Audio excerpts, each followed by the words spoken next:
Hi, everyone. Thank you so much for being here. My name is Venkat, and I'm part of the team at the archives at NCBS. Before I introduce Madhura, for over 3 decades, Madhura Swaminathan has studied questions of food security, agriculture, poverty, and inequality in India. She's a professor of economics at ISI Bangalore and holds a doctorate from the University of Oxford. Her research has illuminated the structural challenges facing rural economies and the uneven impacts of growth on livelihoods. Madhura's most recent book, titled Economic Change in the Lower Kaveri Delta in 2023, which was co edited with V. Surjit and V. K. Ramachandran, extends her long standing focus on agrarian transformation. She's widely respected as both a teacher and a scholar and has contributed significantly to debates on development and policy, ensuring that questions of equity and justice remain central to the conversation. And we're also honored to be able to have worked with her over many years, also in processing the papers of MS Swaminathan that are also housed at the archives at NCBS. Please join me in welcoming Madhura as she comes here to moderate the session on voices from the field and the lab. Coming to today, another very major issue that FAS has taken up is understanding the relation between science and society, particularly agricultural science and technology. And as we think that this is very important to inform and can inform public debate and discussion, such as the debate on genetically engineered crops. Now, we all know that agriculture in India has seen growth, different phases of growth, but on the whole, stable growth and modernization. But at the same time, structural inequalities, such as inequalities of caste, class, and gender, need to be addressed. And I think the panelists, our two panelists today, two speakers, actually speak to this problem of or issue of both continuity and change in agrarian India. With that, I'd like to turn to our first speaker today, Sandeepan Bakshi, who started as a software engineer, did his doctoral research at the Tata Institute of Social Sciences on the history of science, actually the history of agricultural science in the colonial period, the early part of the 20th century, through the lens of vernacular journals, I think Hindi, Marathi, and Bengali, if I'm right.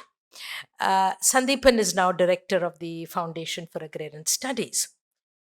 And the project he's going to talk about today, the Oral Histories Project, I think provides a unique and fresh perspective on the story of the Green Revolution.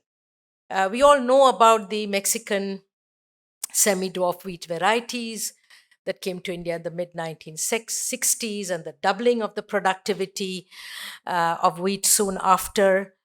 And there have been many books written about and articles about this period of Indian agricultural history, the change in agricultural production, the change in the institutions such as the starting of the Food Corporation of India and other institutions like even the institution of minimum support price and price policy. But what Sandeepan has done is actually interview some of the scientists, the first sets of generations of scientists who lived through this period of change, who contributed to what we see as the modernization of agriculture and agricultural science in India. And as was mentioned, he started with an interview with MS Swaminathan. A second round was planned, which unfortunately could not be completed. He tells me his cutoff date for scientists is being born in 1945. So that's really, these are people who are aging. And I think that gives a certain urgency to this 1945. 55. Oh, okay, you've changed it, given another 10 years. So I think this is something which is a unique project. And I would like to now invite Sandeepan Bakshi to come and tell us about this oral history project and some of the findings from these interviews. Thank you, Madhura. And let me begin by saying there was a reason why we had to extend the birth year from 1945 to 55. It is unfortunate that oral history archives, collections such as the one that I would be presenting, or the part of this project between FAS and the archives at NCBS, began very late, at a date when, if we would have stuck to the 1945 date, perhaps we would never have crossed the list of 10 scientists. So I was compelled to increase the birth year from 1945 to 1955. Of course, that also adds to the perspective. Hello, everyone. And today I would be presenting the voices from the lab aspect of the voices from the lab and the field. But let me start, say at the outset that the trajectory of evolution of these voices, these experiences, their works of these agriculture scientists of the first few generations, they are not exclusive to the lab. These are voices that were pretty much responding to the, if I may say, field, but more generally to the socio-economic and the political felt need of the time that they were living in, the needs of a newly independent India. Now, Venkat has already informed, has done the initial work for me, so I will not get into what this project is about. It began as a collaboration, and we are now interviewed about 10 scientists. We have a pipeline of another 5 to 6 scientists, and hopefully we'll be able to interview them in the next in 2026. But so let me just right away jump to the presentation now. So what I will do now is set the context before we get into the actual, some of the, give you a flavor of what these oral histories are like. So the context is basically the definition of the practice of agriculture science from independence to about 1970, 75, the late Green Revolution period. And I would be try to set the context through audio clips, 2 audio clippings of 2 well-known agriculture scientists. The first voice that you would be hearing now is of Professor M.S. Swaminathan. Of course, very well-known. I mean, I don't have to introduce him, father of the Green Revolution in India, and has worn many hats. And the second voice that you would be listening to is Professor Jagdish Ladha. He is, currently a soil microbiologist, born in Indore, went on to do his PhD at the BHU, and then served in many institutes, including the International Rice Research Institute, and is currently an adjunct professor at the University of California, UC Davis. So we'll just listen to them first before I talk further. And I would say the British promoted good science in the sense science state, not science to solve a particular problem. That in the Indian scientists themselves then started choosing problems which are important to our country. But that is why the yields were all stagnating. If you look at the average yield of rice during the whole colonial period, it was less than 1 ton per hectare. Even in the experimental farms. 800, 700 kilograms per hectare. Same as wheat. But after independence, with the new varieties, irrigation, particularly irrigation. Okay, moving on. And one of the things was happening at that time, and this is now middle of 17. Remember oil crisis? Yes. And the fertilizer prices Yes. went very high, and they were touching roof actually, and so there was hue and cry, and we were still importing a lot of oil to produce fertilizer. We were not even producing that time that much fertilizer. We were importing fertilizer also. So prices went up. So my professor suggested that let's look at alternative sources of chemical fertilizer for rice production. Okay, so now these 2 voices, they form the 2 extremes of the cohort of scientists that I have interviewed, starting from those who were the birth decade were the early 1920s and then early 1950s. And these 3 to 4 decades, what strikes me from these 2 clippings is that these 3-4 decades, agriculture science was actually, or agriculture research was a problem solving science. It was defined by a purpose which was not internal, not completely internal to agriculture science, but it was pretty much problems that were coming outside of science, socio-economic and political problems, the problems of nation building and self-sufficiency. And that is what defines agricultural research in India in the mid 20th century. This research, of course, there are other aspects to it, but this research broadly is what we call the Green Revolution. The Green Revolution at this period was part of a planned development that served a crucial purpose of ensuring food security and national sovereignty. Now, there are debates on the Green Revolution, and I have been part of many of such debates, and I don't want to get into it. But what clearly, at least these 3-4 aspects of the Green Revolution are indisputable, that it led to food security, it led to national sovereignty, a different kind of growth. And this has all been studied, as Professor Madhura pointed out in her introduction. But there are 2 other aspects, which is, sort of bringing Indian agriculture science, Indian agricultural research to the center stage, and developing, or sort of along with the trajectory of the Green Revolution, evolved a scientific community which was contributing to not just food security, but also to the field of agricultural science, not just in India, but globally. And this aspect, unfortunately, has not been studied much, despite the fact that Green Revolution, there has been a lot of studies and a lot of debates around it. So this is where we come in. This work has tried to use the oral history method to capture the voices of the scientific community. Now, it is part of a larger project which tries to understand the formation of a scientific community, community of agriculture scientists in independent India. And these oral histories are an sort of very interesting method that I think we have been able to use to some extent. What these oral histories are able to do, what perhaps is unique about these interviews, is first, that it allows us to understand these scientists, their lives as individuals, their personal motivations, their stories and journeys, not just as agricultural scientists, but other identities that are part of their lives.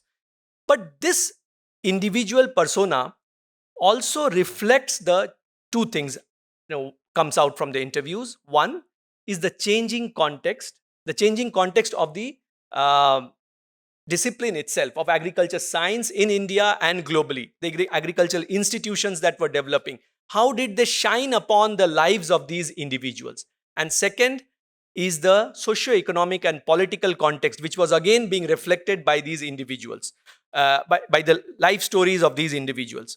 So what it allows, or it has allowed me to do, is one, it allows me to bring a portrait of the individual scientist, and through that portrait you understand, you get a glimpse of the context of agriculture science, research questions, new institutions, funding patterns, and you also get a sense of the political and socio-economic context.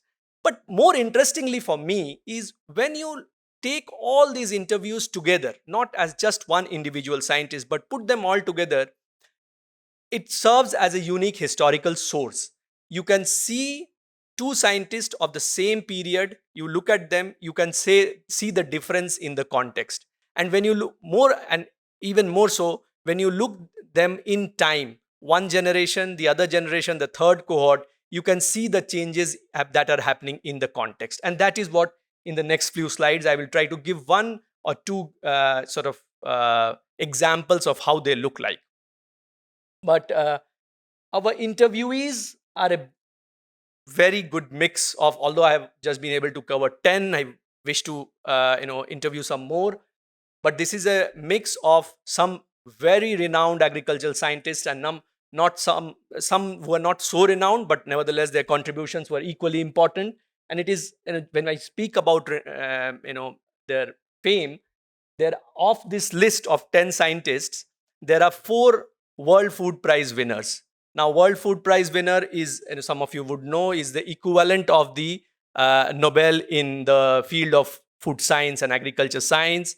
And India, holds the record of having the second largest number of agriculture scientists who are World Food Prize winners. There have been 8 agriculture scientists from of Indian origin, let's say.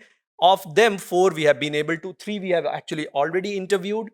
4th, Dr. S.K. Vassal is, he has agreed to be interviewed, and hopefully we'll have one more. So yes, that really is some sort of a list.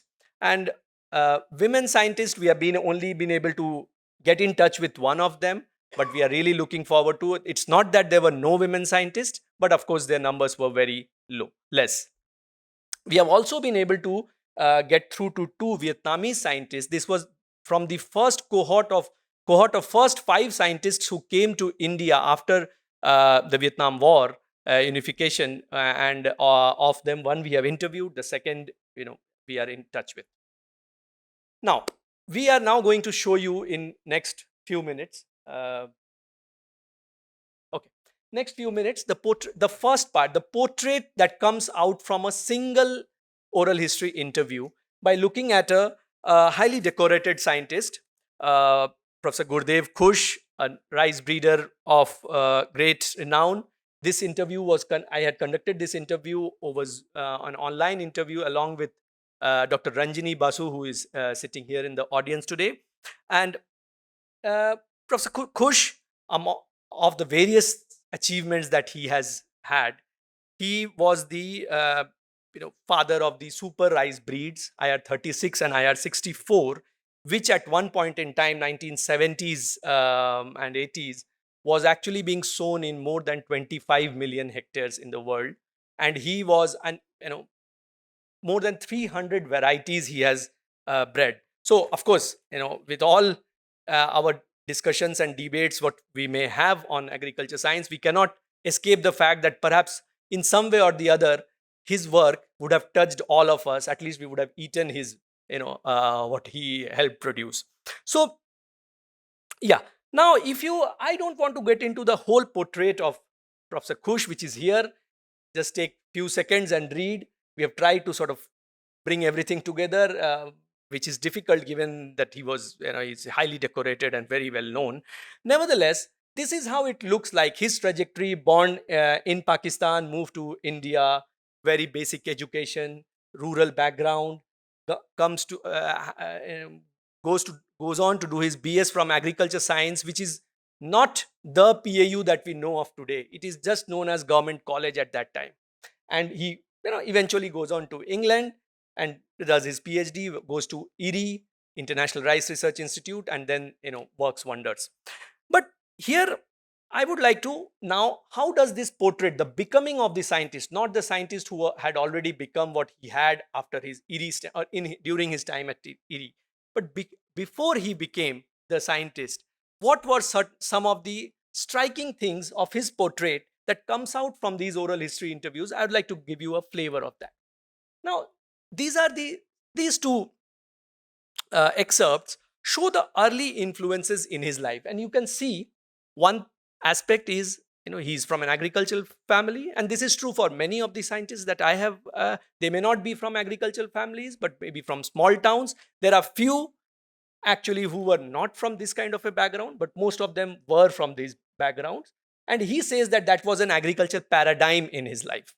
And second, if you look at this bottom quotation, excerpt, he says that when he goes to agriculture science, when he goes to do his BS, it was just to make his life better. Now, this is something I want to emphasize, that interview after interview, you get this sense in this generation, and this applies to at least 1955 birth decade also.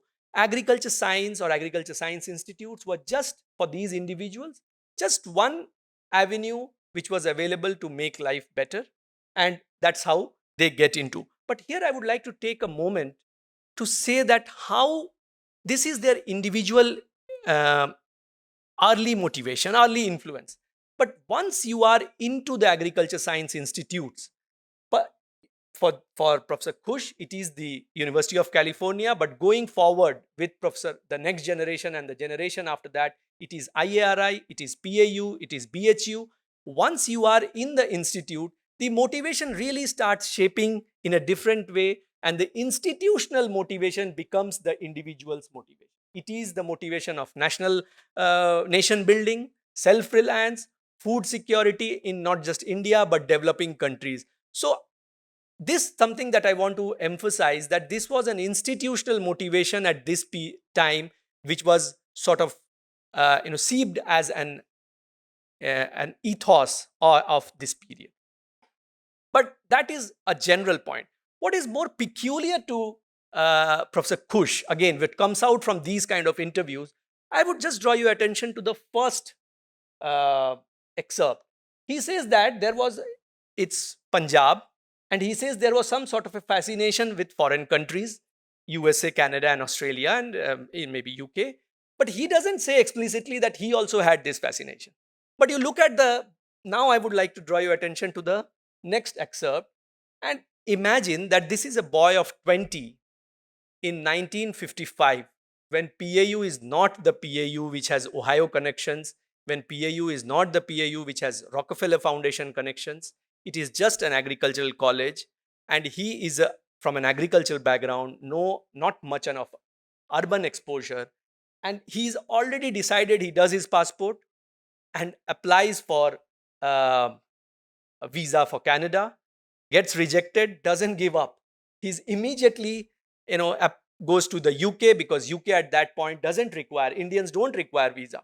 He goes to the UK, works there as a laborer in a canned peas factory, and then he applies for a night job because the salary was higher, and then eventually, also starts learning French, because that he thought will help his career, and then starts applying abroad, goes on, eventually gets admission at the University of California, UC Davis, and then goes on. So now my point is, this is again another point that I would like to emphasize today.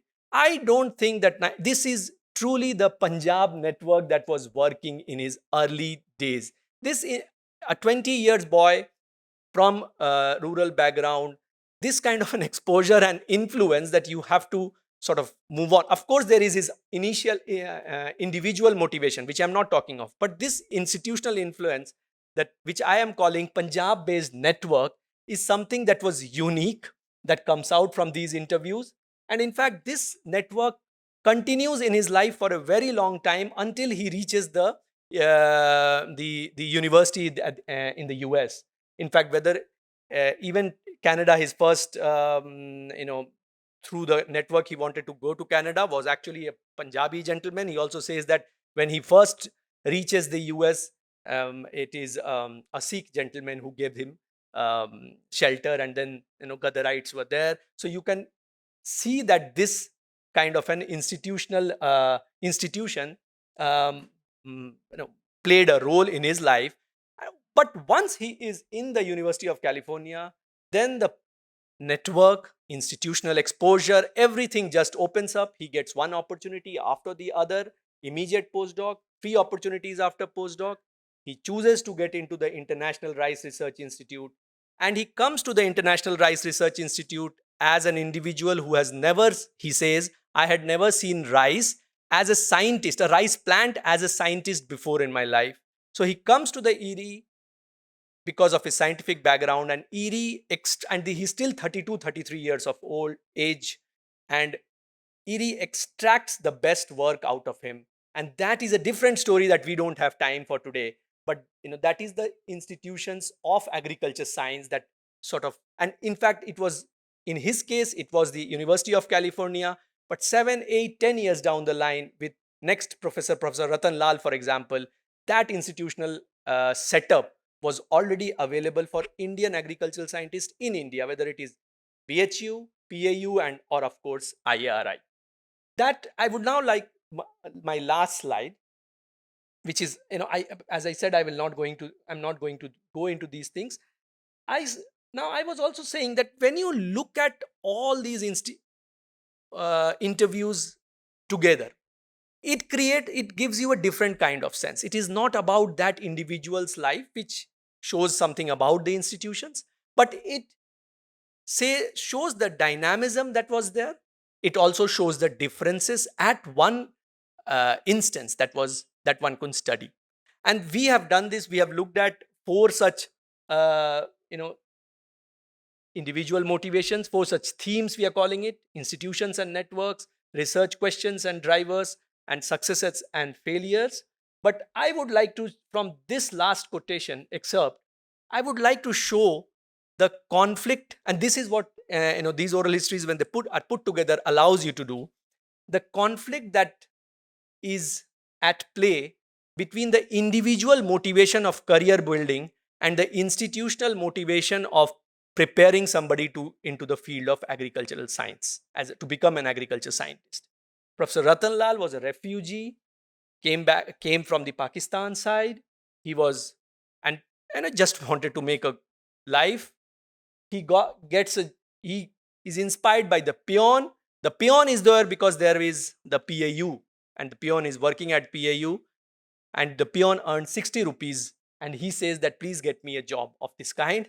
The peon says that I have seen Americans from different universities coming to PAU and teaching. Why don't you apply? You are good at studies. He gets there. Again, after the university, he still wants to continue his career building effort. His individual early influence is that naturally he thinks that he gets a job of 90 to 100 rupees, and there is a professor, soil science professor, who comes against that, says that why don't you apply for, there is scholarship available at PAU and IARI. And that is what gets him into the to become an agriculture scientist, and that's how his life changed. So this was the institutional motivation that sort of overcomes his individual early influences. With that, I would say thank you. And, let me also thank Ms. Dona Safui, who has been instrumental in shaping this presentation. Thank you. So, just as before introducing Parvati Menon, who's known to most of you here, having been a journalist with the Hindu group in Bangalore for many years, resident editor of the Hindu, London correspondent, and so on, but is a historian by training. And today we are going to hear a bit of her work, historical research. Just before the pandemic, at the behest of the Kilvenmani Foundation, FAS took up a study of Venmani village, two villages, Venmani and Palakurchi. Both are in Nagapattinam district of southern Tamil Nadu. And Kilvenmani, which is a hamlet in the village of Venmani, is known to many of you as the site of the great atrocity of Christmas Day 1968, when 44 men, women, and children from Dalit, landless, agricultural worker families were herded into a hut and burned to death alive by landlords and their henchmen. You'll hear more about this later. But Venmani is where this atrocity took place, as I said, is in Tanjavur, erstwhile Tanjavur region, which for many centuries has been known as the rice bowl of South India. It was a region of agrarian surpluses. And it was also a region with some of the worst forms of exploitation of workers. And these were almost entirely Dalit, landless workers. The deeper the oppression, the greater the revolt. And Tanjavur was also the first region in Tamil Nadu where unions of agricultural workers and peasants were formed under the leadership of the then Communist Party of India. So when we took up this project, the first question that we asked is, this was 2018, so 50 years after this atrocity and the movements that had taken place in this region, what was the economic condition, social and economic condition of workers and peasants? And this is what, some aspects of this is what we have published in a book which Venkat mentioned, Economic Change in the Lower Kaveri Delta.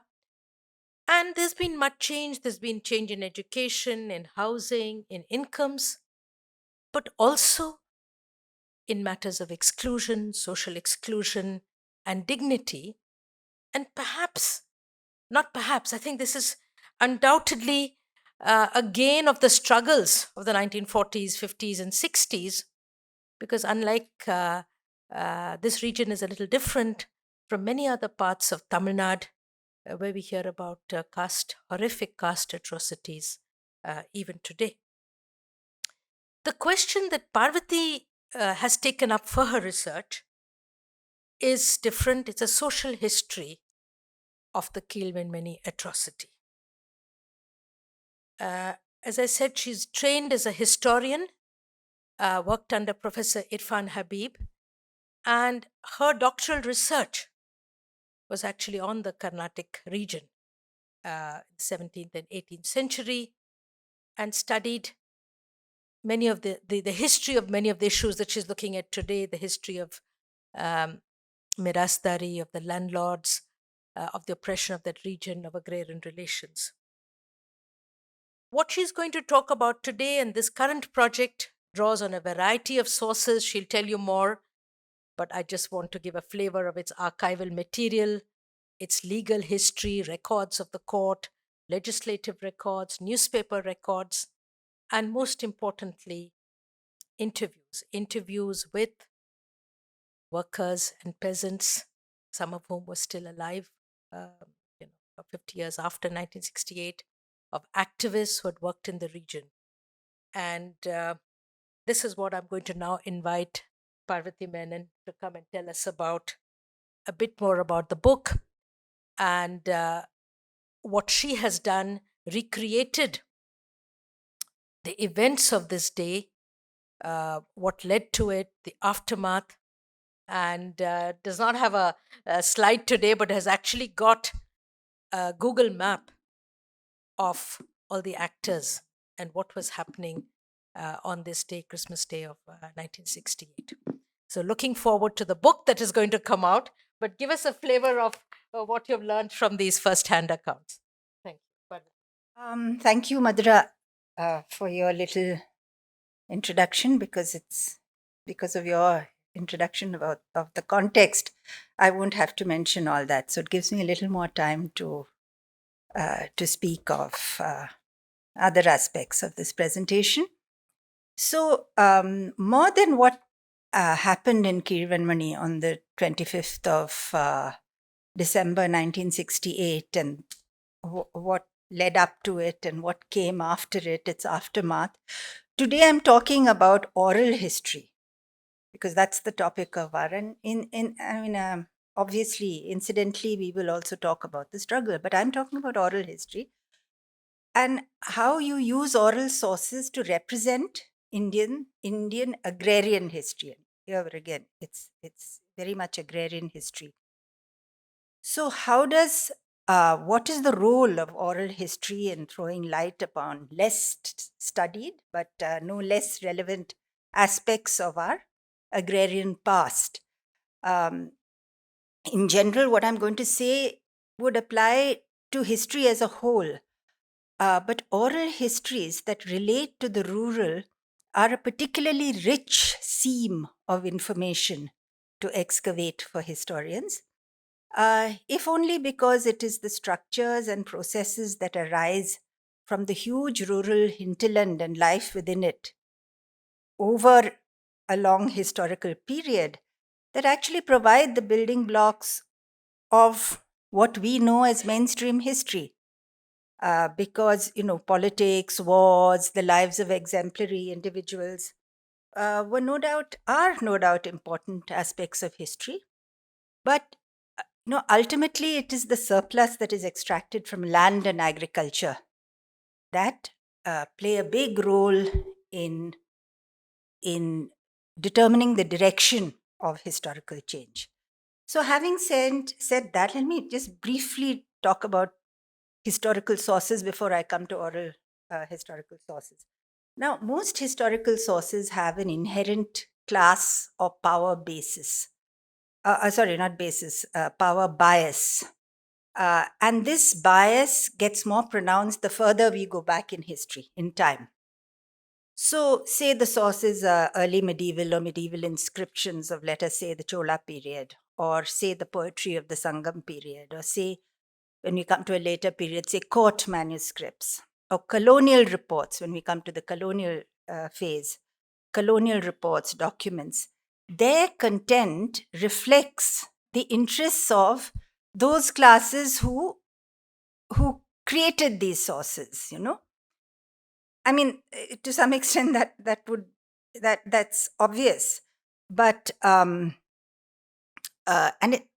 point being that it is very difficult to find information on the histories of large segments of the population at any point in history, you know, of the working people, of women, and in the case of Indian history, those on the lower rungs of the caste ladder, from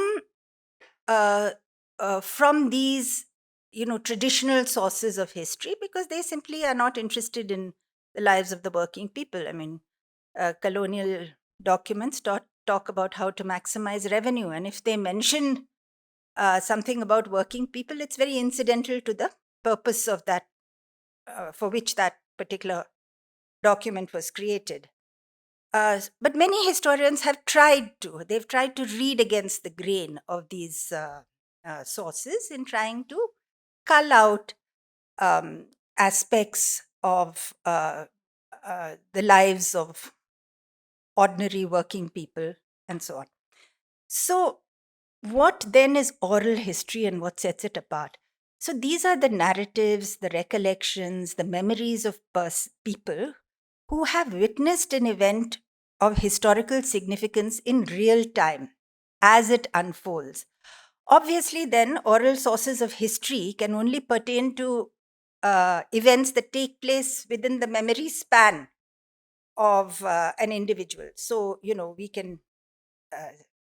they speak to contemporary history, not ancient history or medieval history or even colonial history, say of the last 50, maximum 70 years. Now, Sandeepan has told you about the important voices of agricultural scientists in an attempt to give the history of agrarian India in the 1960s, when agriculture was going through a period of great flux and growth. I have been working on the same period, but with the focus being the rural struggles of agricultural workers and the peasantry, led by the Kisan Sabha in the province of Tanjavur, against iniquitous land relations for higher wages, against untouchability, against oppressive land tenures, and of course, you know, struggles for their right to join the unions of their own choice. And Tanjavur by the 60s was a place of was an area, especially East Tanjavur, was a place of great agrarian ferment. And Madras explained some of that, so I'm not going into that. But the incident that anchors my study is this atrocity that took place on December 25th, 1968, in a village in East Tanjavur called Kirvanmani. So what happened? On that night, a gang of landlords and their henchmen, maybe about 100, 150, we're not sure of the number, they enter the Dalit section of the village and start attacking the people who are there, the residents of that section. They open fire, they set fire to huts, and they indiscriminately attack with knives, sickles, sticks. Of course, there are guns, and setting fire to the huts of Dalit agricultural workers. Now, it happens that a group of women, children, and elderly, a segment of the population of the village, 44 people in total, they enter a hut in this village to take shelter from the violent attacks that were being waged outside. Now, the landlords see this happening. They set this hut on fire, and of course, all 44 perish. Now, what is happening while this hut is being set on fire? There's complete chaos, fire, shooting in the village. The menfolk try resisting the attack, but once the landlords open fire and the gunfire starts hitting, pellets start hitting and injuring them, they run from the village, hiding in the fields nearby. Now, as all the huts were on fire and in the confusion of the night, most people did not see this group entering the hut. And perhaps even if they did see it, they could probably do very little. Every person in that village lost one or more family members in this atrocity.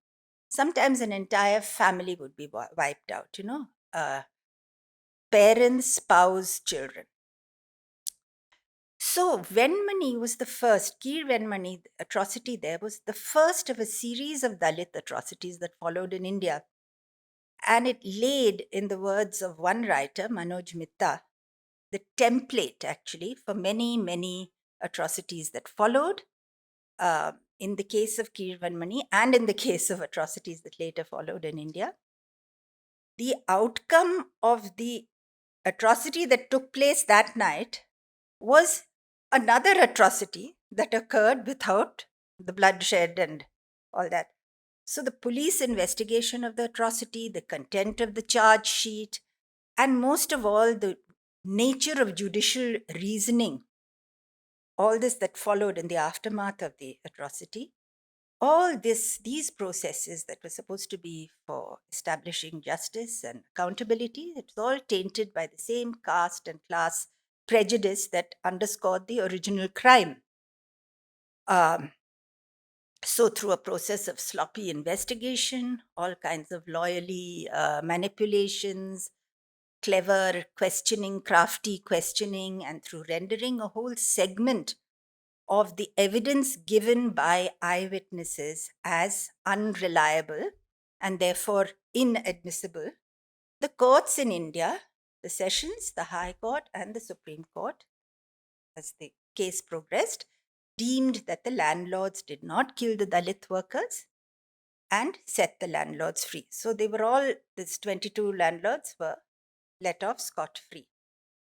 Now, in my use of oral sources in reconstructing this event and its aftermath, I think that it's these sources that brought a great deal of balance, of truth, and of detail into the reconstruction of the event. By the time we took the interviews for this project, it was 2018-19, before COVID.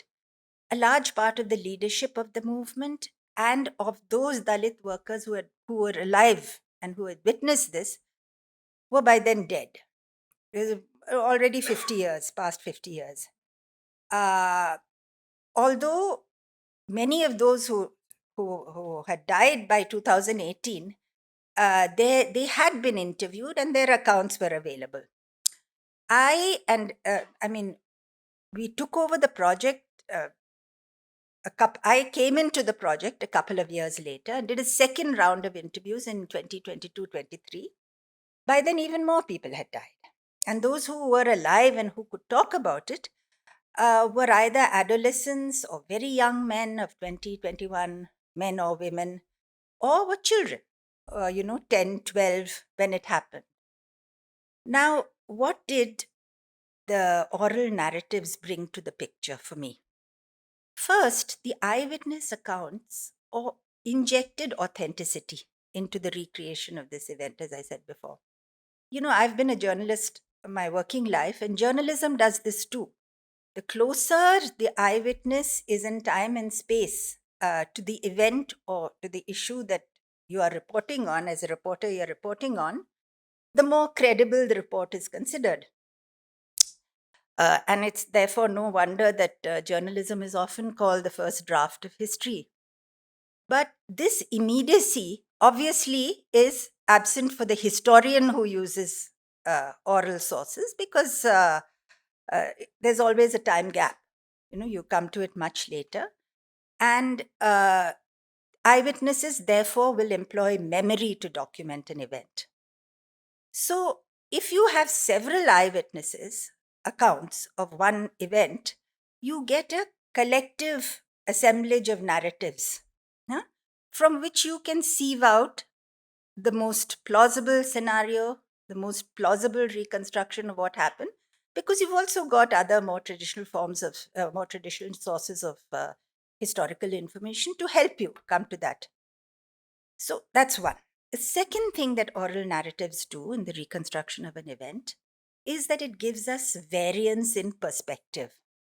That is, there's variance of time. Often it's, you interview a person, as I did, 50 years after the event, and in that time, that person, there may be some details he or she forgets, but it has given them, a period to reflect, to, to think about, to, to look at the look at the event in hindsight, with all the benefit that hindsight confers. So there is the variance in perspective of time. There is variance in perspective of space. So I have, say, 6 agricultural workers who have told me that they were positioned in 6 different places in the village when this happened.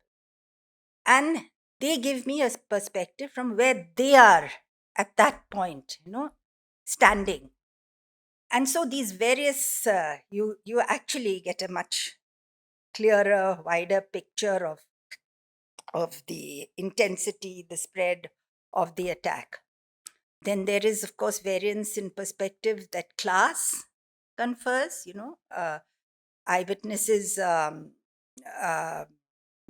if it comes from a person who is sympathetic to the landlords or to what the landlords represented in that struggle, they may choose to insert something or unsee some things when they report. Of course, there is also variance in perspective that comes with gender. Women respond to issues like this, to violence like this, in different ways, because when there is class and caste violence, women are in the, it is they who bear the brunt of the attack. When there's violence, it is them, it is their bodies that bear the brunt of the first attacks. So, so this is the kind of variance in perspective that oral history can give you. Now, I'm going to give you one example of how the oral narrative made a substantial difference to the reconstruction of this thing.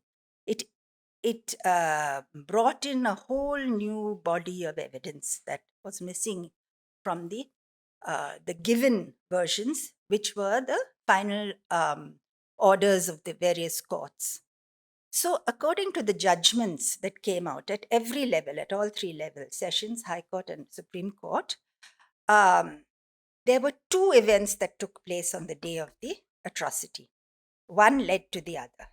So, according to this version, and I'm just presenting this version as it is in the documents, on the day of the attack, the first incident takes place at about 7 or 7:30. There are a group of 30 laborers from a village who had been working on the fields, who've been doing harvest work on the fields, on the land of a man, a mirasdar or a landlord, as they are called in Tanjavur, called Gomdarajalu Naidu. This is in a village called Kirakudi, which is a little distance from Kirvenmani. So this group of 30 laborers, after the day's work, they are walking along, they're being brought through Kirvenmani, and they are led by a man, a very hated labor contractor called Pakiriswamy Pillai. So this group pass the Dalit segment of the village, and the Dalits, according to this version, who have been denied work, because these laborers were actually working on fields that the agricultural workers of Kirvenmani normally worked on. But the landlord had refused them work.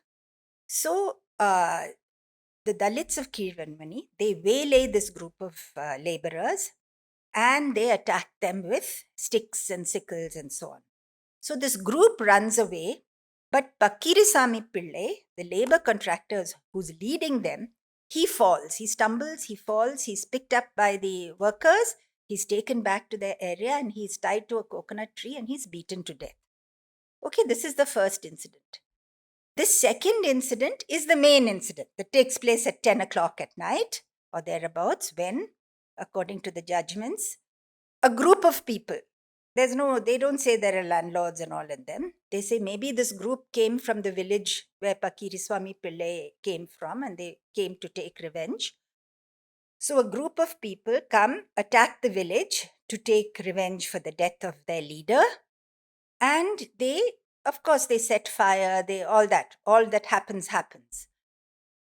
So I'm just going to leave the veracity of these two incidents separate for now. I'm not going to get into that. But what is interesting is, and which finds no mention in the judgment, not even in the prosecution version, which is surprising, is another incident takes place at 5:30 p.m. that day. And that incident actually casts a different light on the motivation for what follows.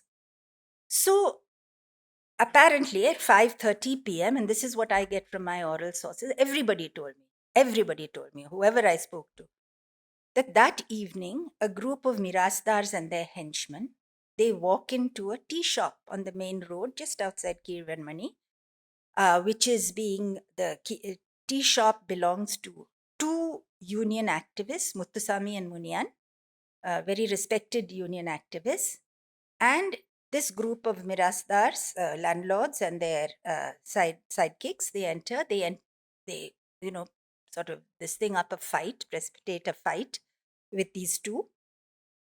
And when they try to resist, the two of them, they are tied up and they are dragged to a landlord's house in the caste street, the caste Hindu street of the village.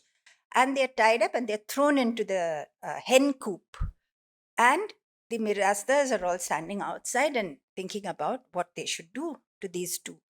And their plan is to take them, these two tied Dalit activists, to take them to the main landlord, who is one Gopalakrishna Naidu and who lives in the next village. So when this happens, news spreads that this has happened. Our leaders have been spreads very quickly and spreads to the Dalit, Dalit agricultural workers segment of the village. And you can imagine, this is this is harvest is happening. This is the time normally when workers get some assured employment, and they haven't been given jobs because the landlords have boycotted them. So people are, and there have been rumors swirling around of a planned attack on Kirvanmani. So workers are resentful, they're angry, they are worried, they're hungry perhaps. Families are certainly hungry. And they hear that their leaders have been attacked, so they go in a big gang armed with agricultural implements, suliki and arwal and sticks and everything. They go to that Naidu street, that caste Hindu street, and they fight the people who are guarding the kidnappers. And they release their leaders, break into the house, they rescue their leaders. And in this skirmish, this thing, some of the mirasdars are injured Now, this story, as I said, has been told to us by several eyewitnesses. Now, this account changes the whole narrative completely because of a lot of what happens follows that day. It makes sense once you have this particular incident that comes right in the beginning. Because obviously, the agricultural workers have scored a victory by rescuing those their leaders who had been kidnapped. They get them back. it infuriates the Mirasdars, who have anyway been warning them about an attack on Kirvanmani. They send in this agent provocator, this Pakiriswamy Pillai, who actually need not have come this way at all. There's a direct route from where these workers were working that day to their own village of Irukai. But, they come this way in order to create, basically to draw the workers out from their area of the. And anyway, their plans go wrong. Pakiriswamy is killed and all that. But the insights that this what I got from oral narratives, you see the causal links between the three incidents that took place that day. And I think that, it completely changes the story. So, there are many other insights that oral testimonies gave me. Individual stories of pain and loss that often get lost in the larger story of, collective injustice. Who were the people who died? Where did they come from? And often when you revisit events years later and after they happen, and you are given an opportunity to talk, and I'm talking about those who I was asking questions of, there is a sort of more considered, measured version of the past and its impact. So, oral testimonies, and I'm not going to go into this, but the oral testimonies that were taken at that time, that is in 1968, during the police investigation, not the ones that I took, but which was taken, those were eyewitness statements. Luckily, they still survive and we could look at them. They actually completely knocked the bottom off the judicial reasoning that went into the acquittals of those who committed the crime. So these are, as I said, I could go on, but I think so these are some of the ways in which oral narrative can work with other sources of history to create a richer, more textured picture of historical change.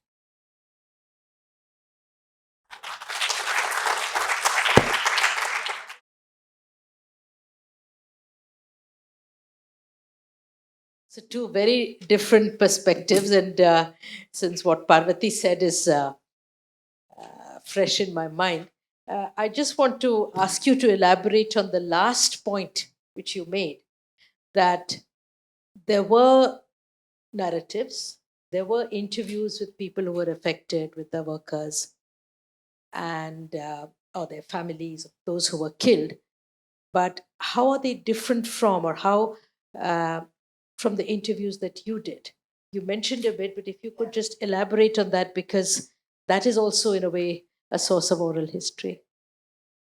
Yeah, that's absolutely correct. In what way were the oral testimonies that were given in 1968 different, and what role did those testimonies play in the judicial journey of this case, and how is it different from mine? So that too is oral narrative. It is an oral, it is a source, an oral source, a source that stems from oral narrative. But for me, that represents, it has great authenticity when I'm writing, but it is removed from me as a historian writing about this incident. It's removed from me in time. And those testimonies were taken for a different purpose, to serve a different purpose, to serve a different requirement. And one of the things that I realized, of course, I came to this with a certain set of questions. And so when I interview eyewitnesses, my questions are determined by what the issues that I want answers for. But at that time, the oral testimonies that were given, it's very interesting. And fortunately, those oral testimonies, we have access to today. It's part of all the judicial records. Those oral testimonies have, it's just, it's such a travesty, of justice and of fairness. Because those oral testimonies were just dismissed, most of them, 90% of them were just dismissed like that by the judge. So let me give you one example. There's a man called Parnivel. He was there when this happened that night. And as he was trying, he first tried to resist this attack. That didn't happen. And, they had started setting the huts on fire. So he tries to run away. As he's running, he's slashed on the leg, huge cut on his leg, plus he's beaten and all kinds of things. So he falls down right there. He can't run away. Early next morning, after the police reach the scene and all, they find this man almost dead. He's rushed to the hospital, and a dying declaration is taken from him because the doctors say, we don't think he's going to survive this. So the dying declaration, in that dying declaration, he's asked various questions. How did you get this? Where were you? Who did this to you? And so on. And he gives some, you can see when you read that testimony, it's rambling, and, he says this happened, that happened. And you can see that he's telescoping many things that happened that day, Then Parnivel survives. So once that happens, the police come again to take a second testimony from him. Now, in the second testimony, the man actually says, I'm sorry, I said things that were wrong because I had high fever. I was, I didn't know what I was saying. I was, I was very injured. And so what I said in the earlier thing, this was wrong, that was wrong. He says what was wrong and he corrects it in the second thing. Now, what does the judge say? He says no. And it is a matter of maximum a week between the two testimonies. Judge says no, it's unreliable because in this time he could have been tutored, and his is a very, very important testimony. It names people, it very clear who did what, how, when, and the judge says sorry. This is he could have been tutored, and so it's unreliable. Evidence dismissed. And in this fashion, one narrative after the other is dismissed. No. That's is absolutely fascinating. And I hope the audience, we have some time for questions. But before that, Sandeepan, I just ask you one question. Because when we hear about institutes of higher education in India and we look at global rankings with all their problems, it's an occasional IISc or an IIT that makes it to this list of international rankings or world class education. Now, can you tell us something about agricultural universities and agricultural education in India that emerged out of this sort of 1960s to 80s period that you're talking about?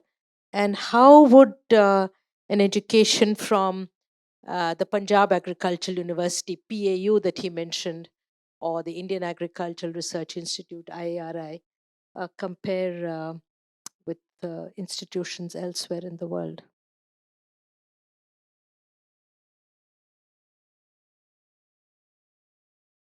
Thank you, Madhura. So I think this question I can answer this question in two ways. One is by looking at some of the facts, and second is through my oral history, what comes out from these oral history interviews. So I'll try to bring out both the aspects.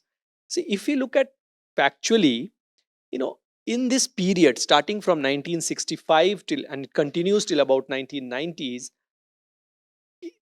India's agricultural research system, which includes the agricultural education system, really was receiving a bulk of public investment. In fact, we at one point in time, say about 1900s, we were, the system employed more than 20,000 scientists, and this included more than 12, 13,000 thereabouts full-time equivalents, which was, the only country that at par.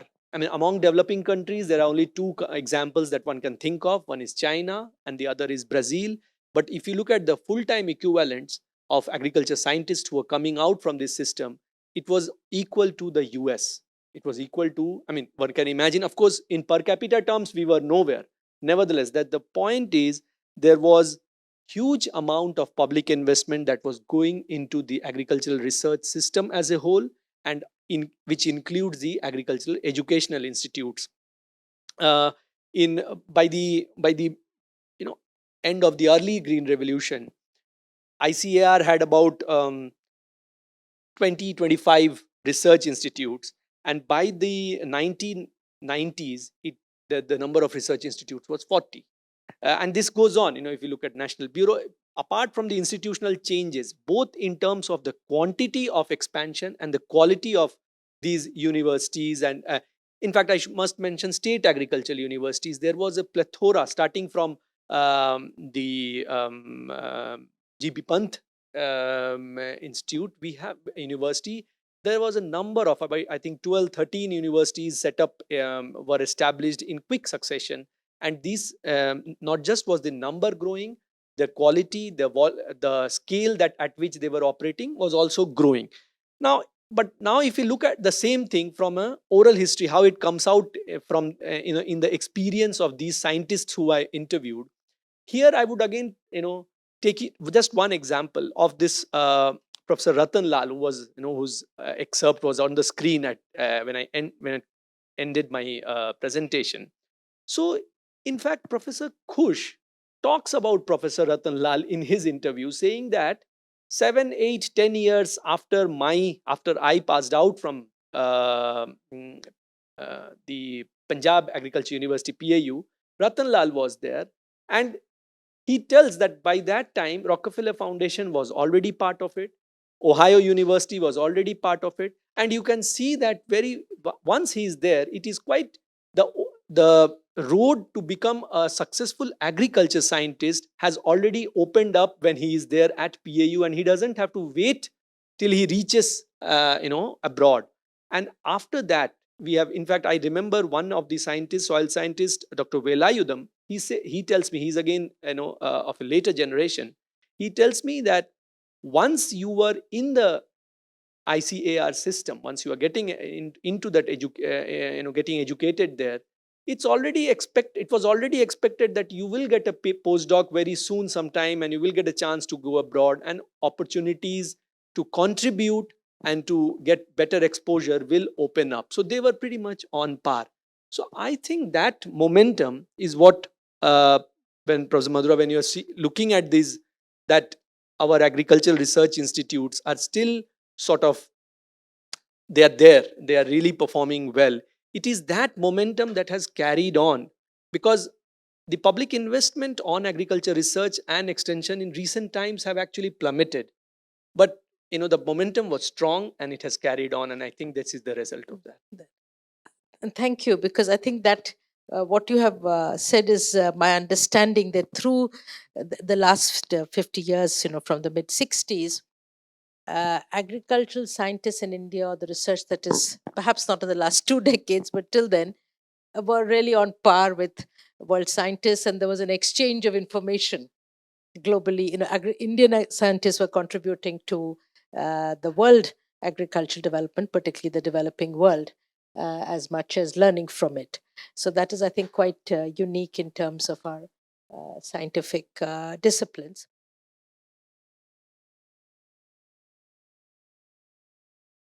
Hi, thank you so much for it's really been eye-opening, and there's different perspectives that you brought to agricultural relations and science. Sandeep, and my questions really what I'm trying to figure out, what I was thinking as I was listening to you, is that this is part of the broader field of the history of science, right? Now, the history of science can be looked at also in terms of its output, in terms of the publications that came within a particular field, right? So, what I'm trying to understand is how the oral history, this stream, and the other more formal stream, marking progress in science, how these two are linked. And the second thing is I noticed most of the scientists, many of them, the ones that you have chosen, appear to have gone into being geneticists, right? And I'm sure I'm not very familiar with agriculture science, but I'm sure it's a wide field with a variety of different specializations. So, what was the process? Now, clearly, there is some sort of a social process at work here, focusing on particular areas. So, how do all of these things sort of add up? I'm sorry, it's probably a very confused question, but it reflects my own confusion, I think. Not confusion, the questions that arose in my mind as I was listening to you. We'll take a couple of questions, I think. Yes, Ranjini. Yeah. Yeah, thank you. No, my question is to Parvati.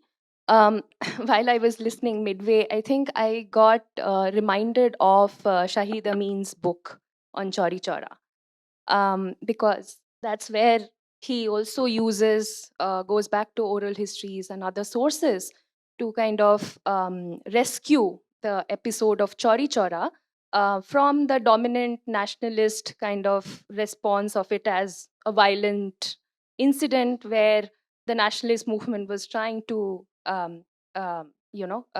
say that it was a one-off incident and wanted to keep it away from the, it was seen as a blot in the nationalist movement, right? Quit India and what followed.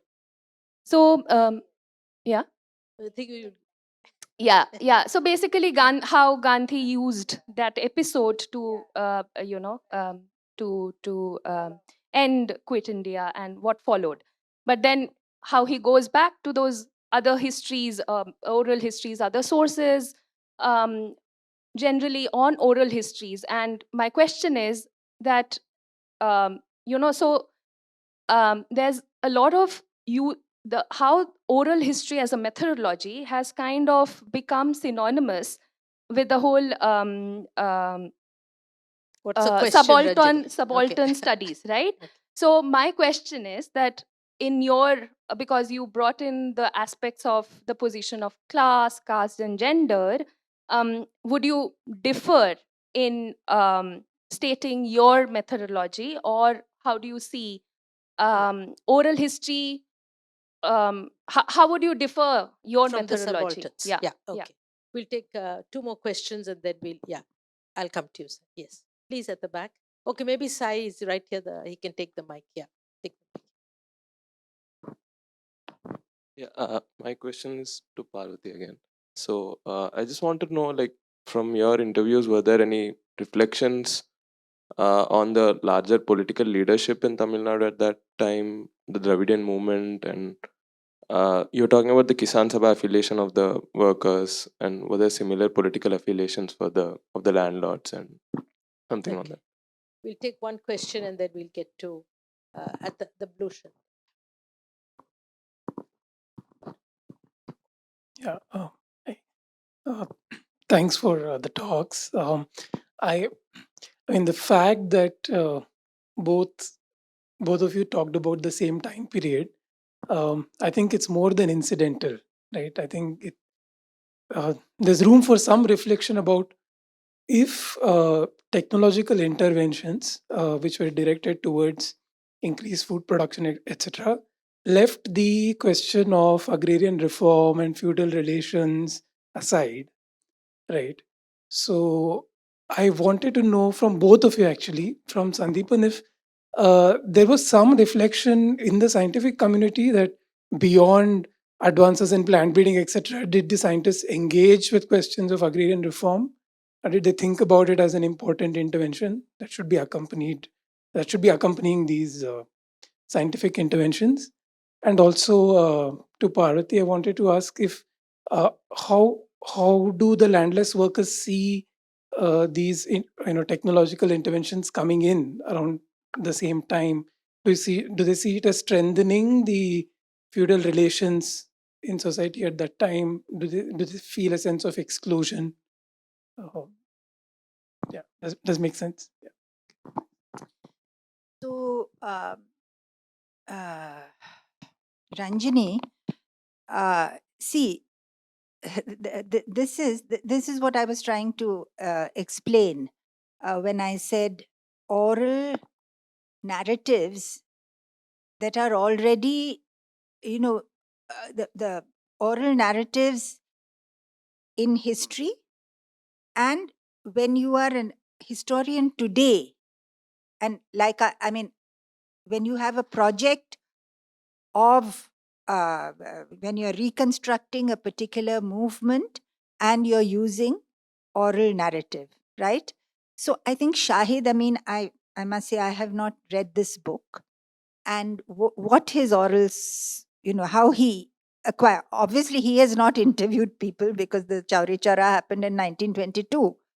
So where those oral sources come from, I don't know. Perhaps somebody recorded, or I really don't know where those are.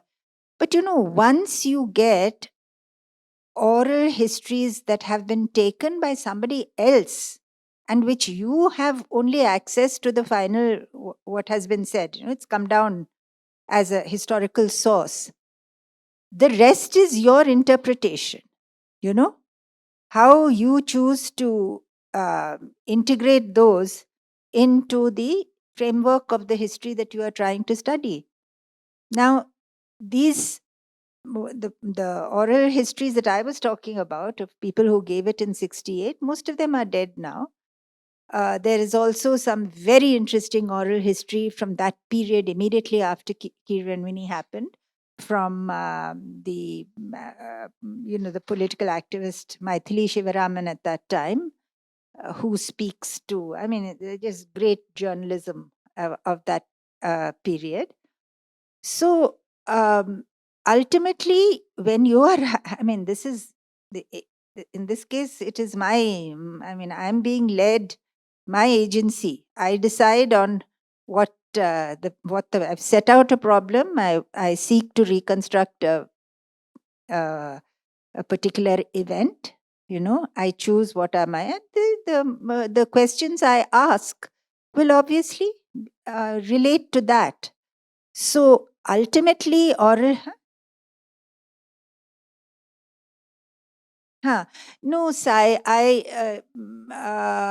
there is a lot of interviews, writings, etc., that have come down. I must say, many of the leaders of the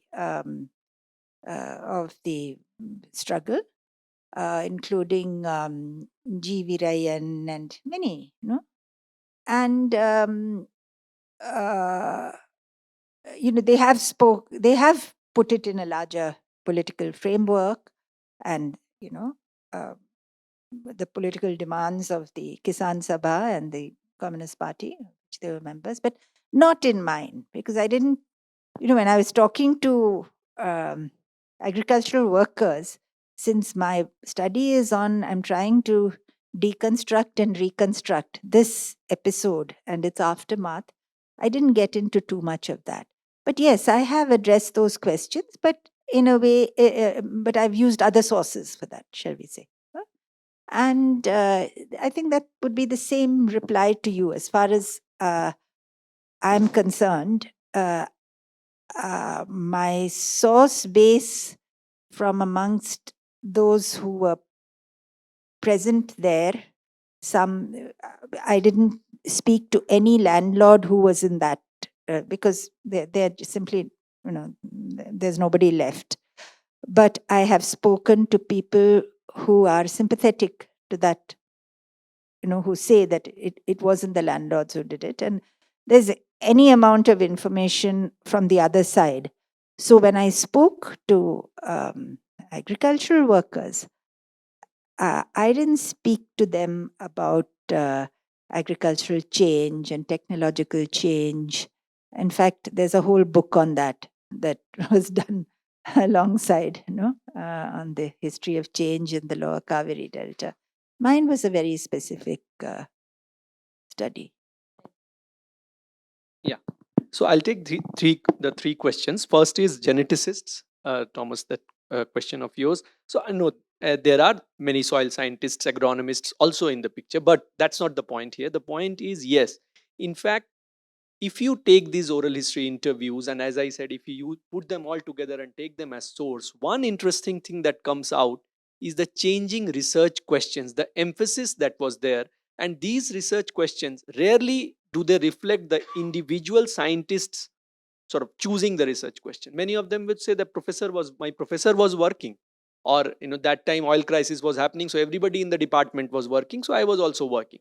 So from the even how it changes the emphasis on science of genetics to the emphasis of soil science, you can see. In fact, in Jagdish Dadha's case, I would just take this example, that he says that he began studying the possibility of non-chemical fertilizers in rice, nitrogen fixation in rice, not out of environmental concern. The research was on a non-chemical fertilizer, but it was definitely sovereignty that was the question. There was oil crisis. Today, the same person, I mean, that research has continued. It has not sort of led to any success. But today, it is been seen as an answering an environmental question. So yes, these research questions change, and that also gets reflected. And I come to your first question with that this is how the other more formal sources can actually speak to these oral histories. They are giving, I feel, that these oral histories are giving the individual experiences as scientists and as individuals, persona. And when you look at the other formal sources, for example, what is being published in the journals, we do a meta-analysis and see at this point in time how many papers on soil science were published, what was the new frontier of research, and how many of such research questions are being taken by these individuals. That could be a very interesting way to see how these sources talk to each other, something that would be an interesting research attempt. Last, your question, very interesting question, that are these agriculture scientists talking about agrarian relations, whether this is sort of they think about them. To some extent, it also depends on how you are posing the question. So I am not posing the questions that way, but that doesn't mean that this was the first thing that they were thinking. To the maximum extent one can hear the questions of nation building, self-reliance, going further, agrarian relations in the countryside. In fact, let me also tell you that agriculture science, the way agriculture research, how it was developing in India, and maybe also because of the discipline, many of these scientists in India were also exposed to the field. They were going to the field. Nevertheless, question of whether agrarian relations were, they were thinking about it, and how that changing agrarian relations is important to have a more equal distribution and absorption of technology. I don't think. But this dichotomy is not new. So here I will just take one example from my PhD research looks at colonial period, and I don't know when I'll be able to develop that. But here, if you look at the agricultural administration reports, there would be one section, developments on agriculture science, okay, whatever minimal developments. Just the next section would be agrarian disturbances. They were called agrarian disturbances, these kind of. And they were just one under the other, and they would not speak to each other. So it's not only the agriculture scientist. Administration also was like that, and it has continued to be like that. So yes. Thank you. We'll have to close now. But to a young friend about that question, that's one of the issues that the Foundation for Agrarian Studies has been very interested in and working on, and how, if we hadn't had the technological leap, or rather, because of the technological leap, some of the issues such as land reform were bypassed and then have not got back into the agenda, except for a few states and a few regions of India. But that's for another day. So thank you all for coming, and thank you, Parvati, and thank you, Sandeepan, So let's wait for their books soon to be out. Yeah. Thank you again.